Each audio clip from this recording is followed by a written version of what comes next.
Feedback is one of the most important part of any successful project. We all know how popular retrospectives are in Scrum. We can use retrospective in different frameworks otherwise, anyway. But retrospectives have become very popular because of its nature, because it allows you to have open feedback. But is it the only way?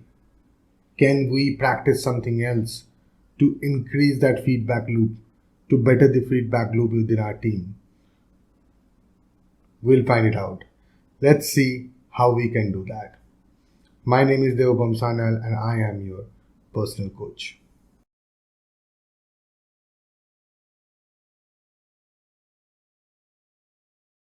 So, feedback is the backbone of continuous improvement. So, if you want to improve, you need to ensure that you're getting the right feedback.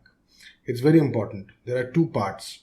One is what are the real issues which are going on in a team, and the second is what are the narratives that we are building, which might be true, might not be true.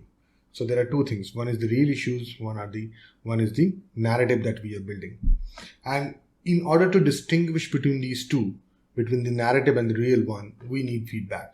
We need people to speak up. We need people to be honest and transparent. As we know, retrospective is one of the most important tool to gather those feedbacks. However, is that only the one? I'm going to share 3 tips with you, 3 things that you can do to increase or to better your feedback loop within a team. The first one is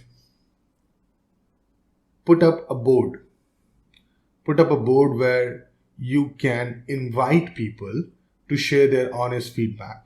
It can be anonymous, it can be with a name. You can use anything. You can use a SharePoint, you can use a Confluence or any tool. You can even use a simple Excel file which is shared among all, where they are allowed to come and encouraged, inspired and empowered to write their feedback, honest feedback. They need not to wait for the retrospective to share something, right?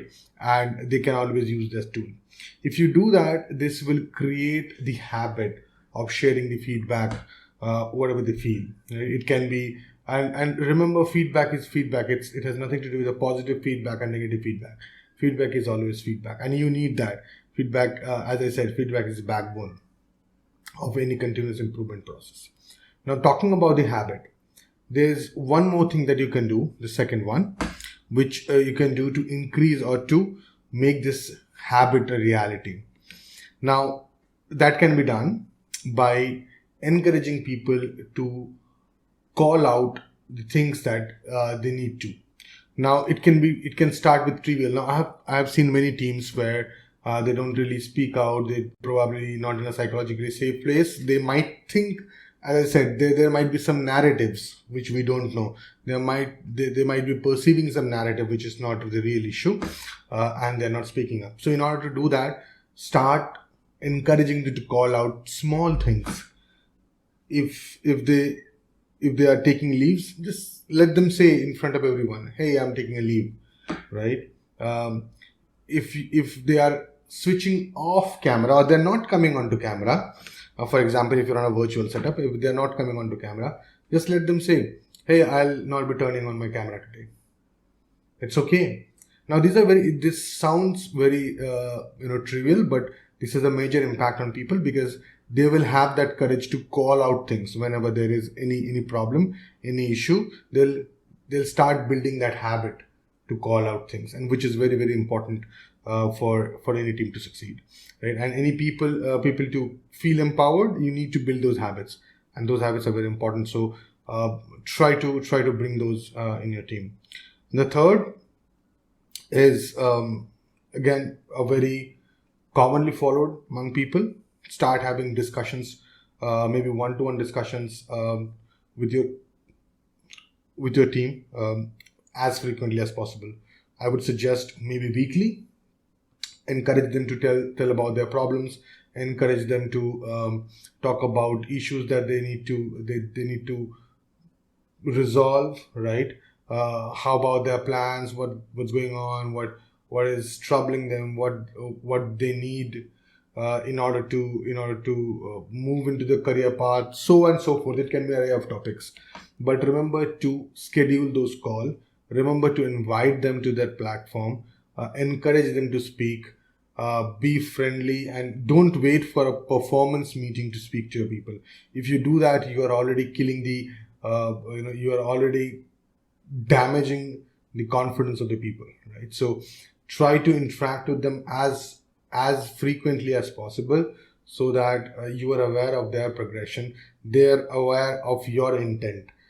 Now let's come back to the most important tool, retrospective, which people often use, right? And it is a very helpful tool. Now the people often forget the core of the retrospective. People focuses on different formats. How do we do that? What are the different themes that we need to bring in, and so on and so forth, which are equally important, which you can obviously bring to give the variety, to make it fun, to not make it monotonous, and so on and so forth. But the core of the retrospective tool or framework has always been the intent of it, right? It wants you to speak up so that we can course correct, so that we can improve. And by saying improve means you are just going to get better. It doesn't mean that you are bad right now. It just means whatever you are today, you're going to get better tomorrow, which is the case for everyone in life as well, right? We always want to get better tomorrow than what we are today, right? So that's what the intent of retrospectives are, right? And that's why the feedbacks are so much important. So if you are willing to take your team to the path of continuous improvement, encourage the feedback loop everywhere possible. If you have any more idea, please share with me, share with everyone. And speaking of feedback, do share your feedback on this video down in the comment. If you like the content, please do subscribe and like, and I will see you soon again.